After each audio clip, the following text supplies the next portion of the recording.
Lewis Hart for the Ring magazine, delighted today to join Frank Warren here in Nottingham ahead of Anto Cacace versus Leigh Wood. Yeah, we're here. Obviously a massive fight on Saturday in Nottingham. Yeah, Frank, I think it's your first show in a while in Nottingham. 20 years. Yeah, 20 years since that. How does it feel to be back?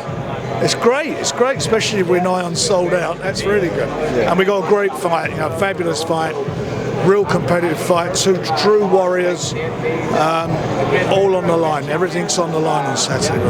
Is there something you have to respect about this fight? Because Anthony and Leigh, they're never going to be flipping tables with each other, so you can expect, but they just bring it every time. So like, how exciting is it as a fight where all we just have to care about is we know that they can deliver on Saturday? They're top fellas, they're top fighters, and styles, the old adage, styles make fights, and this has got fight written all over it. This will be, I don't think it's going to be, could be a contender of the year. I think it will be the fight of the year. Yeah. For someone like Anthony as well, what have you made, I guess, of him? I know Dev spoke in an interview, he called himself a late bloomer, and he is quite a bit of a late bloomer. He's a late bloomer because he was not doing all he should do. And the penny dropped, or he had that light bulb moment, and look what he's done in his last few fights. He's now doing what he should have done when he was younger and shown what he's all about, and he's done it in massive style. He's world champion, beaten guys, two-time world champions, and he's in a game with Leigh, who is a former two-time world champion. Yeah. Do you think that sends a good message for some fighters on saying, look, you never know when your peak might come? It's sort of what it sends is a message 100% all the time.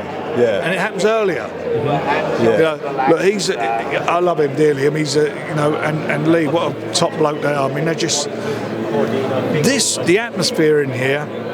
You've got to respect Anto going into the Lion's Den. The atmosphere is going to be something very, very special, and it's anybody in the trade you talk to them, they all can't wait for this fight. And there's a reason for that. Is because the styles, as I said, will complement each other, and we're going to see something extra special. Ezra Taylor and Troy Jones, that was sort of stoking up a little bit. It's a great fight to two light heavyweights, but it seems like it's stoking up quite well. Birmingham versus Nottingham, 11-0, 12-0, both of them undefeated. And they're good fighters. They're young fighters, and it's going to be again a competitive fight. This is a competitive fight card. Every fight on this card, on paper, is a 50-50 fight. It's a great card if you're a boxing fan. You're going to see real good quality fights. There's no gimmies on any of these. Well, Frank, last time I saw you was obviously in Saudi, but I didn't catch up with you after the fight. What did you make of Canelo against Scull? Scull's a very skillful fighter. Obviously he's a mover. He's very slick. I think early on in the fight, his punches were falling short. I thought Canelo at times didn't deal with it. I thought it was a close fight.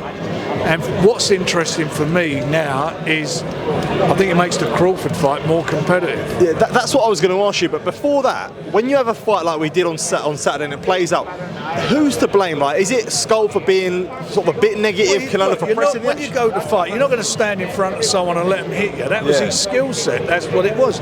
He was the IBF champion. He won the title. Undefeated fighter. And he was quite. If he was a bigger puncher, I think Canelo might have had some problems with him. But look, he was at ringside, Terence. I could see him, and a couple of words with him, and he said how much he fancies it now. Good big un, old adage, good big un to beat a good little un. But now it's a little bit. I think it's a little bit more of a even fight. That's a more interesting fight now.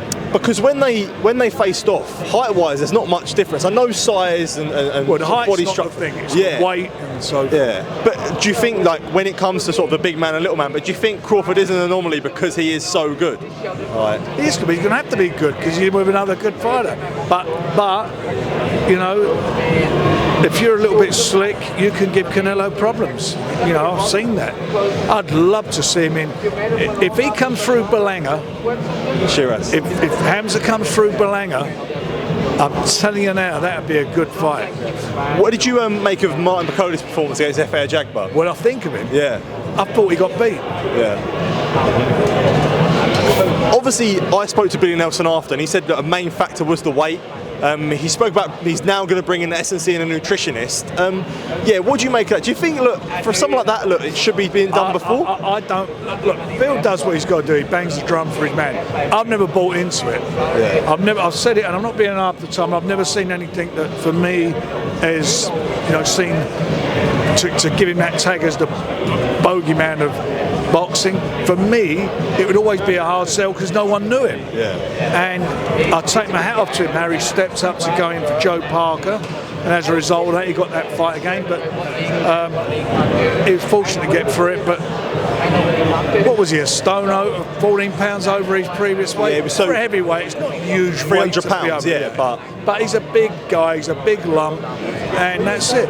For me, if you get caught by him, you should get arrested for loitering. Yeah. So say again, sorry? I said, if you get caught by him, then you should get arrested for loitering. Yeah, look, Berlanga Sheeraz as well. A real interesting fight in New York, July 12th. Fight. So I can't wait for it. It's a tough fight, and you've got to take your hat off to Hamza coming up a weight division. He's not like gone and shredded the water. He's just gone and jumped in the pool. Yeah. And he's going in with a good fight. That's a good fight. Yeah. Naoya Inoue, he won against Ramon Cardenas, but did have to get off the canvas. Obviously, there's a lot of question marks when he does move up in weight now. They're not question marks. He got off the canvas. It's when you don't get off the canvas, the question marks. But what Nick Ball and him, if that happens, which we're hoping to happen at the end of the year, that is going to be something extra special. Yeah. But that's what I meant. So, like, is the question marks when he moves up in weight? How long can he keep taking strong punches like Nick Ball may be? So, if you look at it from a Ball point of view, I think it's a different thing with Nick. I don't think it's so much for his punch power. I think it's his work rate. He doesn't give you any breathing space. He's all over you. But Nick's going to have got a big fight coming up, which we're going to announce. So they've got to keep winning. That's the main thing. Yeah. But if they do, it sets up a super fight. Yeah. Just last thing, I want to touch on Usyk Dubois. Expecting a sellout? Do you think at Wembley potentially? We're now up to, I think it's just under 70,000 tickets. Okay. It's gone brilliantly, and we haven't announced an undercard yet.